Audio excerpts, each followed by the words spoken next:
Hello বন্ধুরা, আমার ভিডিওতে অনেক অনেক তোমাদেরকে স্বাগত। তো আজকে তোমাদেরকে চলো, আমাদের ঘরের পেছনে একটু জায়গা আছে, একটু সামান্য, সেই জায়গার মধ্যে আমরা কত গাছ লাগিয়েছি। এই যে দেখছি একটা সাদা ফুলের গাছ, এই গাছটা মানে এখনো ছোট, কিন্তু কিছু সাদা ফুল ফুটেছে। যাই হোক, এই গাছটা কিন্তু সবার ঘরেই থাকা দরকার, কারণ পূজাতে এত কাজে লাগে এই ফুলটা, দারুণ। তো আর একটা তোমাদেরকে জিনিস দেখাচ্ছি, এইটুকু গাছ ঘরের মধ্যে মানে জায়গার মধ্যে আমরা দেখো কেমন কলা গাছ লাগিয়েছি। আর এই কলা গাছটা আমাদের বছরে 5-6টা কাঁদি পড়ে, মানে এক একটা কলার মানে সাইজগুলো এত বড় বড়, একটা খেলেই পেটটা ভরে যায়।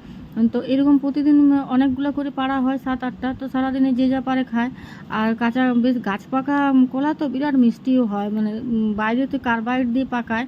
তো আমাদের তো এগুলো মানে ঘরের কলা, সেই জন্য এত সুন্দর মিষ্টি না কলাগুলো, মানে একটা খেলে মনে হয় আরেকটা খায়। তো যাই হোক, এরকম করে প্রতিদিন সকালবেলায় মা পাড়ে আর খাওয়া হয়।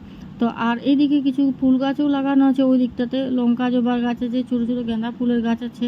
তো গাছ না থাকলে আমার মনে হয় সেই ঘরটা ঠিক কেমন যেন ফাঁকা ফাঁকা লাগে। আর গাছ লাগানো সবারই প্রায় শখের একটা ব্যাপার আছে, তো আমারও জায়গা নাই, তবু লাগিয়েছি। তো এদিকে একটা জবা ফুলের গাছও আছে, লাল জবা, গেরুয়া জবা।